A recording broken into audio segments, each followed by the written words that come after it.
നമസ്കാരം, ഞാൻ മൃണാൽ ദോഹയിലാണ്. ഞാൻ കാലിക്കറ്റ് നോട്ട്ബുക്കിനെ പറ്റിയിട്ട് ഒരുപാട് നല്ലത് പറയുന്നത് എത്തിക്കലല്ല, കാരണം ഞാൻ കാലിക്കറ്റ് നോട്ട്ബുക്ക് വേണ്ടി വർക്ക് ചെയ്തിട്ടുണ്ട്. പക്ഷേ അതിനകത്ത് കറക്റ്റ് എമൗണ്ട് ഓഫ് മസാല ഉപയോഗിക്കാം. അതായത് കൂടുതൽ മസാല ആയി കഴിഞ്ഞാൽ ചെമ്മീൻ്റെ ടേസ്റ്റ് നമുക്ക് കിട്ടില്ല. കുറച്ച് മസാല ആയി കഴിഞ്ഞാൽ നമ്മൾ മലയാളികൾക്ക് അത് പോരാതെ വരും. അറിയാലോ, ഒരു കുവൈത്തിക്കോ സൗദിക്കോ ഖത്തറിക്കോ എമിറാത്തിക്കോ കൊടുക്കുന്ന പോലെ ഒരു മലയാളിക്ക് കൊടുക്കാൻ പറ്റില്ലല്ലോ. അതിൻ്റെ ബാലൻസിങ് ഭയങ്കര കഷ്ടപ്പാടാണ്, ഭയങ്കര കഷ്ടപ്പാടാണ്. തീരെ എളുപ്പമല്ല. അത് ഞാൻ കൂടുതലൊന്നും പറയുന്നില്ല, നിങ്ങളിവിടെ ഒന്ന് കഴിച്ചാലേ നിങ്ങൾക്ക് മനസ്സിലാപ്പെട്ടു. ഒരുപാട് പേര് ഒരുപാട് കാലങ്ങളായിട്ട് മെല്ലെ മെല്ലെ ചെറിയ ചെറിയ കോൺട്രിബ്യൂഷൻ കൊടുത്തിട്ടാണ് ഇതുണ്ടായത്. അത് വലിയൊരു ടീം വർക്കാണ്. എനിക്ക് തോന്നുന്നു 1000-ൽ കൂടുതൽ ആളുകൾ പല കാലഘട്ടങ്ങളിലായിട്ട് കാലിക്കറ്റ് നോട്ട്ബുക്കിന് വേണ്ടി വർക്ക് ചെയ്തിട്ടുണ്ടാവും. 1000-ൽ കൂടുതൽ ആൾക്കാർ വർക്ക് ചെയ്തിട്ടുണ്ടാവും. ചിലർ പോയി, ചിലർ അവിടെ തന്നെ ഉണ്ടാവും. എല്ലാവരും എന്തെങ്കിലും കോൺട്രിബ്യൂട്ട് ചെയ്തിട്ടുണ്ടാവും. അതിൻ്റെ റിസൾട്ട് ഉണ്ട്. നിങ്ങൾ കാണുമ്പോൾ വിചാരിക്കണ്ട ഭയങ്കര സായിപ്പന്മാരെ ഭക്ഷണം എന്ന് വിചാരിക്കണ്ട. ശരി, ടെക്നിക്ക് സായിപ്പന്മാരുടെ, പക്ഷേ ഭക്ഷണം നമ്മുടെ തന്നെ. അതൊക്കെ അത്യാവശ്യം എരിവും പുളിയൊക്കെയുള്ള ഭക്ഷണം തന്നെയാണ്. ഇതൊക്കെ ഒരുപാട് പേര് ട്രൈ ചെയ്ത് ഇത് പരാജയപ്പെട്ടുള്ള ഡിഷാണ് ഡൈനാമിക് ഷ്രിംപ്. ഞാൻ ആദ്യമായിട്ടാണ് നോട്ട്ബുക്കിൽ ഡൈനാമിക് ഷ്രിംപ് കഴിക്കുന്നത്. ഷ്രിമ്പിന് മുകളിൽ കോട്ടിങ് സൂപ്പർ ക്രഞ്ചി ക്രിസ്പി. ഒരു പ്രത്യേക രീതിയിൽ ഭക്ഷണം കഴിച്ച് ശീലിച്ച ആളുകളാണല്ലോ നമ്മൾ, ഇന്ത്യക്കാരല്ല. ഓരോ സംസ്ഥാനത്ത് ഓരോ സ്ഥലത്ത് ഓരോ പോലെ. ചെറുതായിട്ടൊന്നും മാറ്റാൻ അറ്റംപ്റ്റ് ചെയ്താൽ പോലും എളുപ്പത്തിൽ നടക്കില്ല. ഒരു ഉദാഹരണത്തിന്, എൻ്റെയൊക്കെ ചെറിയ പ്രായത്തിൽ രാത്രി എല്ലാവരും ചോറല്ലേ കഴിച്ചുകൊണ്ടിരുന്നത്. 40 കൊല്ലം മുമ്പ് അല്ലെങ്കിൽ 30 കൊല്ലം മുമ്പ്. അതിപ്പോൾ മിക്കവാറും എല്ലാ വീട്ടിൽ നിന്നും മാറി. അത് വർഷങ്ങളെടുത്തല്ലേ മാറുള്ളൂ. ആ ഒരു പേഷ്യൻസ് വേണം ഓരോ ഇങ്ങനത്തെ ഡിഷും. ഇന്നത്തെ റെസ്റ്റോറൻറ്റ് ഓണേഴ്സിന് ചിലപ്പോൾ മനസ്സിലാവില്ല. 10-20 കൊല്ലം മുമ്പത്തെ അവസ്ഥ അതേയല്ല. It's very different. അങ്ങനെ പാടാം മലയാളീനെ കൊണ്ടൊരു സാലഡ് കഴിപ്പിക്കാം. ശരിയാണ്, സാലഡ് കഴിക്കുന്ന മലയാളികൾ അന്നത്തെ കാലത്ത് ഇഷ്ടംപോലെ ഉണ്ടായിട്ടുണ്ടാവും. പക്ഷെ ഒരു സാധാരണ മലയാളീനെ കൊണ്ടൊരു സാലഡ് കഴിപ്പിക്കുക എന്ന് വെച്ച് കഴിഞ്ഞാൽ വെരി ഡിഫിക്കൽട്ട്. അതും കാശ് കൊടുത്ത് ഇപ്പോൾ ദുബായിലായാലും എവിടെയായാലും അത്യാവശ്യം ഒരു 10-15 ദിർഹം കൊടുത്തിട്ട് മേടിക്കേണ്ടത്. 15 ദിർഹത്തിന് ബിരിയാണിയും കിട്ടും, 15 ദിർഹത്തിന് സാലഡും കിട്ടും. അപ്പോൾ ബിരിയാണി മേടിക്കുമോ സാലഡ് മേടിക്കുമോ? ഭയങ്കര ഒരു പേഷ്യൻസ് വേണ്ട, ഡിറ്റർമിനേഷൻ വേണ്ട ഒരു ഗെയിമാണ്. മീൻ എന്തല്ലേ, മീനിൻ്റെ സ്കിന്നിനാണ് ഏറ്റവും ടേസ്റ്റ് ഉണ്ടാവുക. ഇവിടെ ഓറഞ്ചും ലൈമൊക്കെ ഗ്രിൽ ചെയ്തിട്ടുണ്ട്.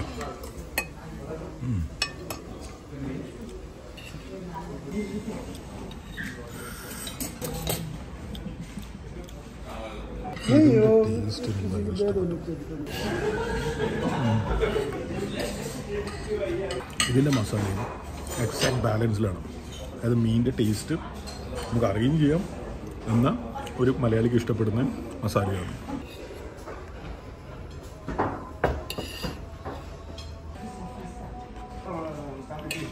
സോസിനും ഒരു തക്കാളിയുടെ എല്ലാത്തൊരു പുളിയുണ്ട്, ലൈമുണ്ട് അതിനകത്ത്. എനിക്ക് തോന്നുന്നു നമ്മുടെ നാട്ടിലിപ്പം നല്ല മീൻ കിട്ടാൻ ഭയങ്കര പാടായിട്ട് തുടങ്ങി. പക്ഷെ ഗൾഫിൽ വളരെ നല്ല മീൻ കിട്ടുന്നു. ചെറിയൊരു ഹാഫായിട്ട് മട്ടൻ ബിരിയാണി, മീൽസ്, 2 മീൻ കറി. ഒരുപാട് റെസ്റ്റോറൻറ്റൊക്കെ ഇങ്ങനെ തന്നെയാണ്.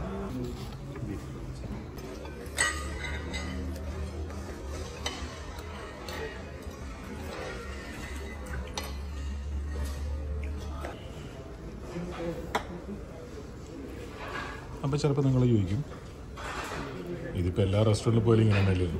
പക്ഷെ ഇതൊക്കെ ഒരു കാലത്ത് തുടങ്ങി വെച്ച ചില മനുഷ്യന്മാരുണ്ട്. അതാലോചിച്ചിട്ടുണ്ടോ?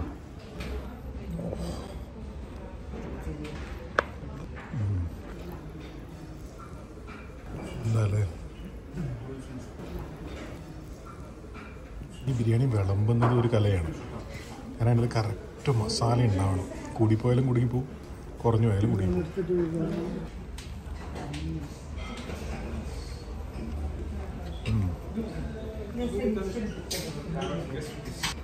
ബിരിയാണിയുടെ കൂടെ ഡേറ്റ്സ് പിക്കിൾ കൊടുക്കണമെന്നാണ് നാട്ടടപ്പെങ്കിലും നാരങ്ങാച്ചാറ് നിർബന്ധം.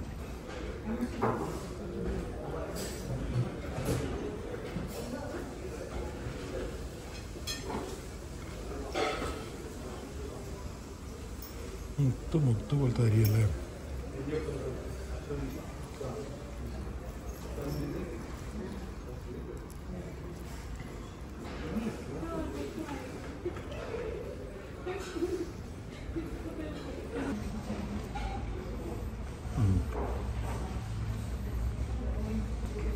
ചോറിൻ്റെ കൂടെ എന്ത് കഴിക്കണം എന്നുള്ളത് നമ്മുടെ തീരുമാനമാക്കുന്ന ഒരവസ്ഥയാണിത്. കാരണം ഒരുപാട് കറികളുണ്ടല്ലോ.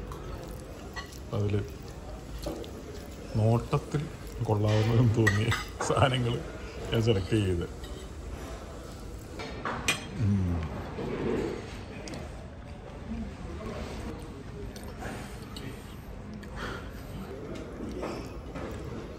കേരളത്തിലേക്കാളും നല്ല കേരള ഭക്ഷണം ഗൾഫിലാണ് കിട്ടുക.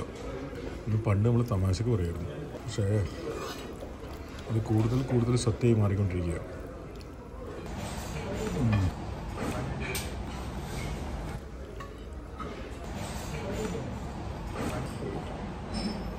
മത്തി ഇഷ്ടവും ഇങ്ങനെ ഒരു നെയ്യുള്ള മത്തിയൊക്കെ നാട്ടിൽ ഭയങ്കര ബുദ്ധിമുട്ടായിട്ട് തുടങ്ങിയിട്ടുണ്ട്. എങ്ങനെ ശരിയാവുന്ന ഗുജറാത്തിൽ നിന്നും ഒറീസയിൽ നിന്നല്ലേ മത്തി വരുന്നത്, അങ്ങനെ കടയിൽ നിന്നല്ലല്ലോ.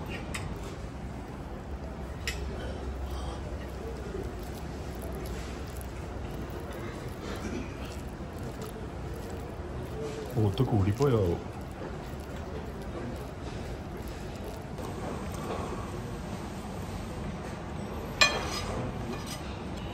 ബീഫിൻ്റെയൊക്കെ ക്വാളിറ്റി എത്ര ഇതിലാണ്. ഒരു കാലത്ത് നമ്മളും ഇന്ത്യ ഇങ്ങനെയൊക്കെ ആവും അല്ലേ? പക്ഷേ സ്റ്റിൽ ഇന്ത്യയിൽ നിന്ന് എക്സ്പോർട്ട് ചെയ്യുന്ന ബീഫാണ് ഇവിടെ വന്നിട്ട് നമ്മൾ കഴിക്കുന്നത്. ഒരു കാലത്ത് ഹൈ ക്വാളിറ്റി ബീഫ് ഇന്ത്യയിൽ നിന്ന് എക്സ്പോർട്ട് ചെയ്ത് ഇന്ത്യക്കാർക്ക് തന്നെ കഴിക്കാൻ കിട്ടുമായിരിക്കും. നല്ല കളറ് കണ്ടാ.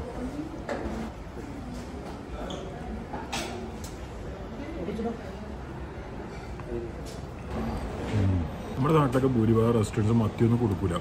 ചെറിയ റെസ്റ്റോറൻറ്റ്സ് കൊടുക്കും, വലിയ റെസ്റ്റോറൻറ്റ്സ് കൊടുക്കില്ല. കാരണം മത്തിക്ക് ചെറിയ വിലയിലേ കിട്ടുള്ളൂ, അത് കൊടുക്കൂല. അതുപോലെ തന്നെ ഇങ്ങനെ മത്തി തവ ഫ്രൈ ഉണ്ടാക്കുന്നൊരു ഭയങ്കര കുറവാണ്. എല്ലാവരും എണ്ണയിലിട്ട് മുക്കി പിരിക്കുക. തവ ഫ്രൈ ചെയ്യുമ്പോഴാണ് അതിൻ്റെ ഒരു മലയാളികൾ നല്ല ഭക്ഷണം കഴിക്കണമെങ്കിൽ ഗൾഫിലേക്ക് ടിക്കറ്റ് എടുക്കേണ്ട കാലം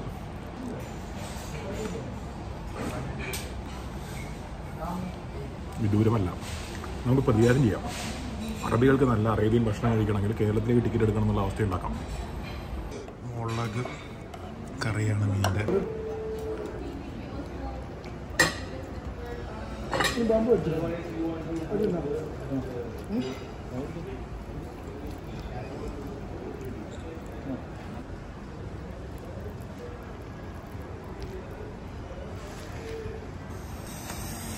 രണ്ട് ദിവസം കപ്പയും കൂടെ ഉണ്ടെങ്കിൽ കേട്ടോ.